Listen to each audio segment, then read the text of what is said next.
This is why I love my job, meeting amazing people like this gentleman, William Jans. Tales from Tanzania is his show that is getting rave reviews. You sell out to 800 plus. People wait in the rain. Why? You're a modern day storyteller and you do what most people would dream of doing, which is every 3 years, you take a 2.5-month-long trip to... you name it. I've been through Tibet, South America, the second most inaccessible place on the planet. And I tend to get really low to the ground, try to learn the languages, ingratiate myself a little bit with the locals, and let the adventures unfold. How do you get accepted, and how do you assimilate so effortlessly? You know, oddly smiling and being friendly and being willing to be laughed at if you make a clumsy error has really helped. You have an example, the Hakuna Matata, which a lot of kids probably know from Lion King. Anybody who's seen Lion King knows Hakuna Matata, which is supposed to mean without problems, but if you say it wrong like I did and say Hakuna Matako, it means instead of I have no problems, it's I have no bum. And so, you say the kids love your show. They go home recounting all the things that you enacted, because it's kind of an interactive show where you show the pictures, you tell stories, you teach them things, and they get involved too, right? Often I'll teach a phrase or two in some interesting language, and as the garb kind of indicates, I got to stay with the Maasai for a while. Cool. And the one thing that they taught me, and if anyone can remember this, this will make all Maasai howl, and that's Metya and Kukunu Pi, which is another version of I have no problem, but it actually means there are no bed bugs in my bed. Absolutely. That's the P part. P. And you have, you know, 9 languages, and you told me them all, so that's amazing. You're so well versed. We're going to take a look at some of the photos that you'd be able to see during the show. Sure. The first one is, I think, a whole bunch of little ones playing, right? I think so, yeah. Oh, this is just outside of a little church where I've got some gospel audio that I picked up here that was just housewives carrying babies on their back, and it was beautiful. It actually really brought me to tears, to be honest. Wow. And the women do carry the brunt of the work when it comes to sustaining the villages and making sure they're in top working order. For sure. This is some of the Datoga tribe that I met, and they were fantastically interesting. She does those cuts with a razor blade. It takes a fair period of time, but that's obviously to be beautiful. And the rings around her neck are made onto her skin. And the stories I've got on that about meeting them, and the husband of all these wives was funny. I mean, the video in the show for that is really, really cute. So, I mean, I hope people get to come on Tuesday and see it. Okay, that's amazing. This is where I got to sleep with the Maasai, and that's the wardrobe I'm wearing now, which also serves as bed sheets. The little boma, it's called, with that kind of corral there. Hyenas around on the outside at night, which kind of had my heart racing a bit. Oh, I was frightened, yes, because hyenas will eat. They're the only one of the few animals who can consume bones. Oh, and that's they eat reassuring. everything. So yeah, it's a little bit daunting. So what are you supposed to do if you think you hear one? Did they tell you? No, they didn't. That's a good point. Night night. Yeah. Well, and I should say too with the Maasai, it's funny. This whole wardrobe, which is pretty bold. Aren't your feet cold? My feet are cold. Yeah. Well, that's because I'm supposed to be wearing these shoes. Which is that tires? This is old motorcycle tires. Yes. And not comfortable for me, but these are definitely the footwear of choice. And all these earrings are, in fact, what the Maasai men wear. And I wore this and was feeling a little uneasy at first, thinking I looked like a total tourist wearing this. But people were stopping me in traffic, you know, foot traffic and cow traffic, saying, "You look good. You should wear that all the time." It's definitely recycling, eh? Oh yeah.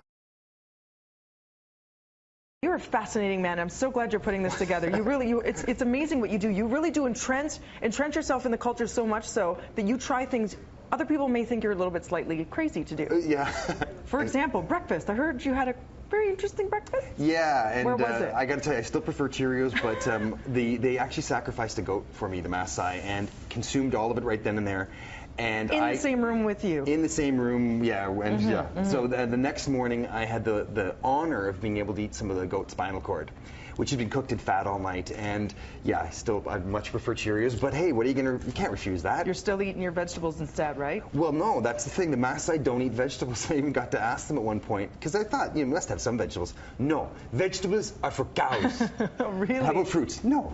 And if you get sick there and you go to see a doctor and the doctor prescribes to eat some grains, everyone would say he's a quack. Go see a good doctor who prescribes you eat more meat. How do they get enough of the vitamins and nutrients in a day if they're not eating any vegetables? I don't know, but most of their teeth were great and they're obviously in good health. But yeah, it's pretty different. Speaking of teeth, there's something here that says gold tooth, and I don't know what it is or what it means, and I'm wondering if they could call it. There you go. That's one of those magical moments that for me defines travel and why I love to go is these guys. This is out in the middle of nowhere. These Maasai in the distance came up and just started looking at me because I'm this Mzungu and Kipara, bald white guy.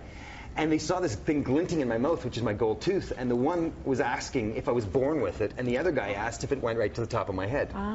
So it was very foreign to them, and even the camera, they're like, whoa, what's up with that? And what sorts of things are they asking you when they know that you're a Canadian and you're there just kind of observing? And well, interestingly, they might ask some things, but they kind of think that we have no animals to tend, so they think we're bored. They think we have nothing to do. And if you don't have animals to tend, what could you be doing? So they think we're kind of wasteful, and they think we're a bit weird. Right. And all the stuff that we're looking at them with, these shoes that are rubber tires, and we're wide-eyed, and the same they're looking at for us. And you said there's one gentleman who had 300 cattle, and he would know if somebody took one. He memorized each and every one. And they could describe each and every one well enough that the rest of them would understand which one's missing too. Did you ever fear for your life, or were you ever feeling like, okay, maybe I'm taking on more than I can chew here in this village or at this time? Well, no. I mean, a lot of come from Toronto area too to go do Kilimanjaro, and there's a few things on that altitude sickness can hit, but it wasn't that death-defying or anything, but I kind of took on a porter's challenges for the day and was trying to carry one of those loads, and it was easy at the time, but the next day for Summit Day, that hit me hard, and I felt like I was dying. Yeah. But anybody who's been on Kilimanjaro, like 6,000 meters, will be able to say that. Now teach me some of the Hadza.